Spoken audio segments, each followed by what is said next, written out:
So there's the old radiator. There's $600 worth of new radiator. What's up, YouTube? Hope you guys been out there building shit. Using what God gave you, taking on projects, building, fixing, creating. I'm Aspie, and this is the Workshop.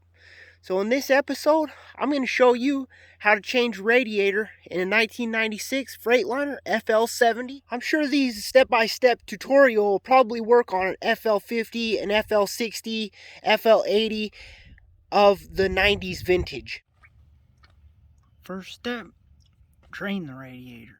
And just in case you didn't watch my previous video about diagnosing this radiator, is how I figured out that it needed a new one. Is A, I replaced a bunch of other parts first. Got her out here on a nice hill. Let's see if she starts getting hot. Oh man, do I even need to tell you guys? Still overheat. B,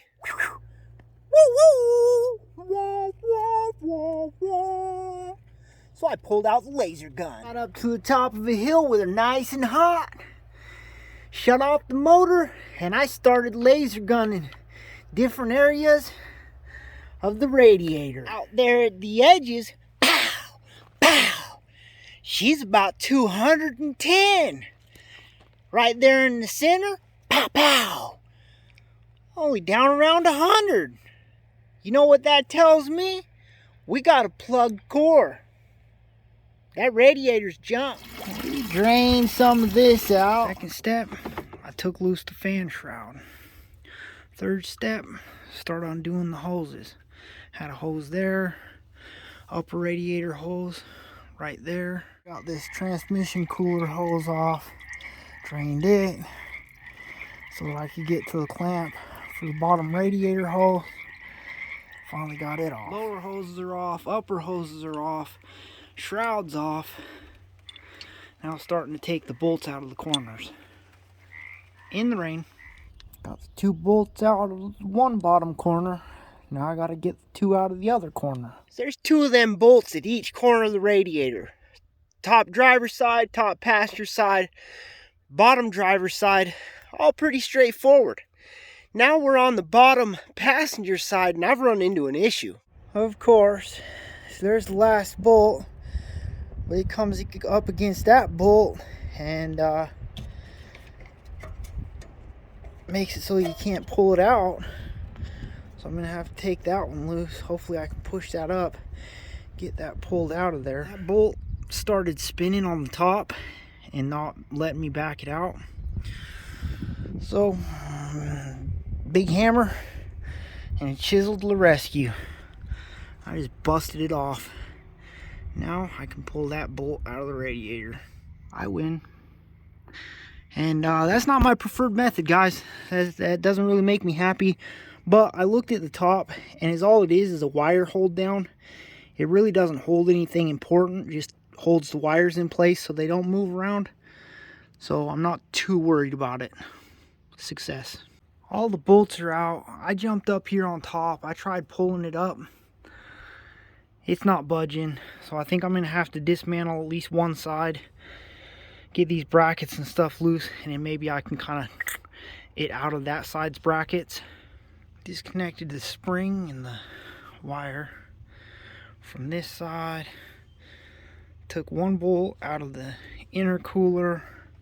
Now I'm undoing the air box, and I'm going to undo this intercooler pipe so I can get down to these bolts and get this side mount undone. Loosen up the clamp, pulled that up and off after getting the bolts out of there. Now I can get to those bolts and that one.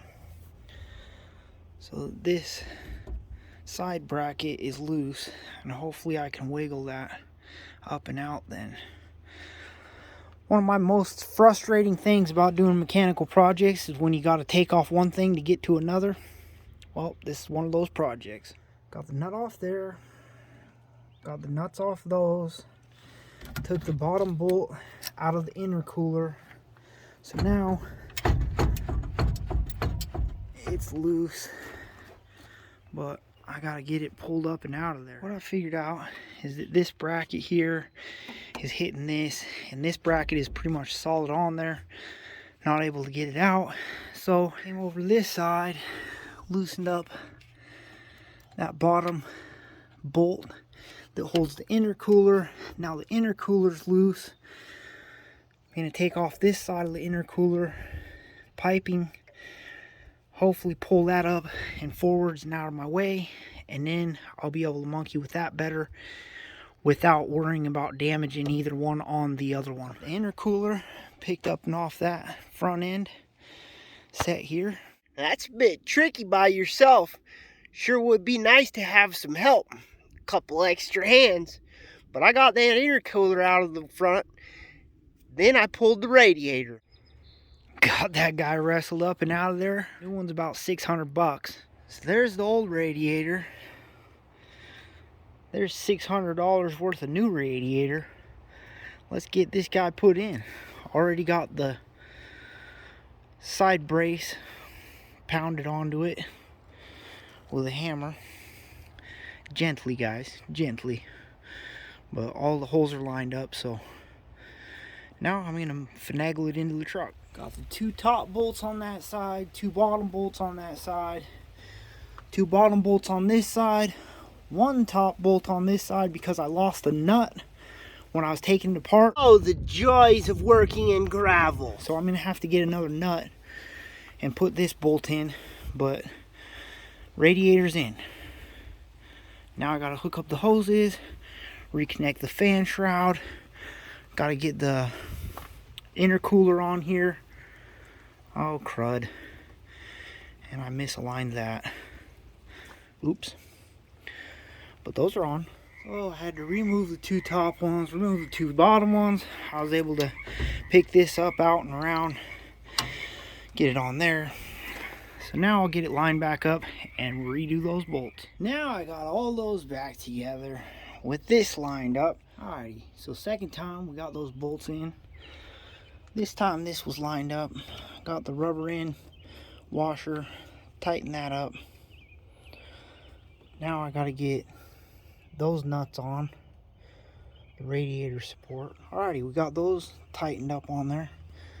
Now it's time to get the intercooler and drop it back down in the front.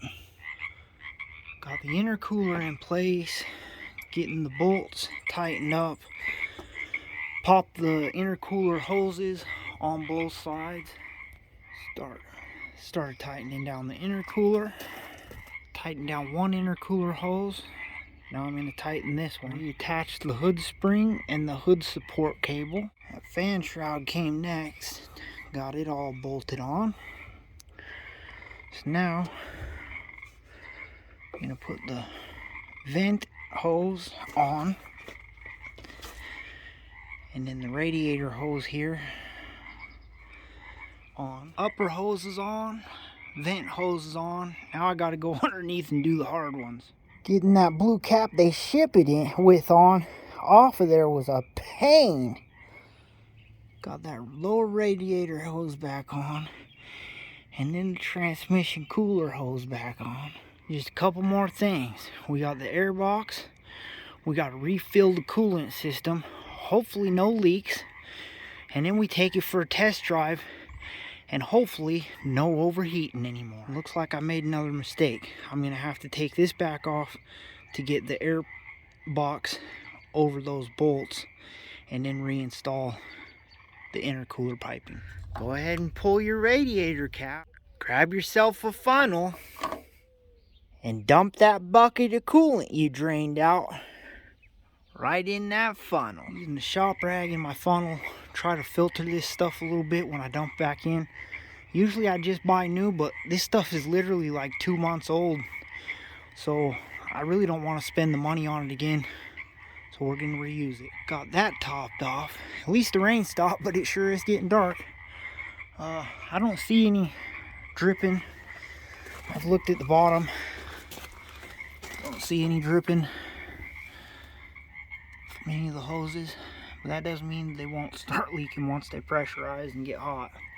So let's take it for a test drive. Alrighty guys, before we take off on a test drive and see how this new radiator keeps the truck cool, ask you guys a favor. If you learned something from this video, if it maybe gave you the confidence to take on this project and change the radiator in your truck, hit that like button. It really helps out, helps this small YouTuber beat those evil algorithms. If you want to see more of my goofy antics, telling you guys how to take on projects, build, fix, and create, hit that subscribe button. Got her fired up, warming up, not seeing no drip. I got a pretty good feeling about this, guys. That temperature gauge ain't even risen up off the bottom. It's not even up to operating temperature. And I'm already to the base of the hill. It used to be up to 180, 190 by now, just driving to our test hill. But now we're gonna hit the test hill, see how she does. And remember, I don't even got the thermostat back in yet. I'll put it back in if this is successful. Temperature's barely coming up. Like I said, it's not even up to operating temp yet though. It's down, shoot, like 150 it looks like. Probably gonna be a little bit of a boring part of the video, but I've just got such a good feeling about it, and I've recorded this trip up this hill so many times thinking that I had this problem licked, thinking that I had it solved, thinking that it was fixed. Nah, every time it was disappointment, and I ain't even uploaded a lot of the footage that I've got, a lot of the repairs that I've got. I'm going to combine them all into this one video if we're successful. Don't want to get overzealous and overconfident. We're not to the top of the hill yet, guys. And we're just now getting up to 180.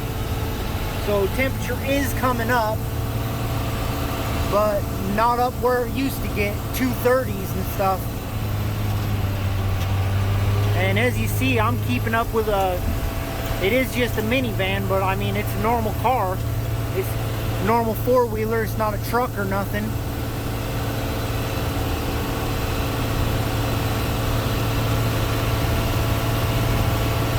Doubt I got the power to pass him.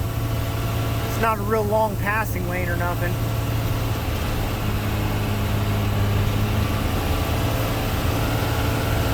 But I do got the power to stay with him.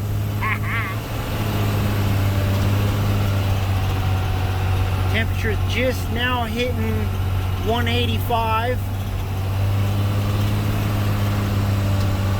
I ain't trying to pass you there, Mr. Minivan. Just go ahead.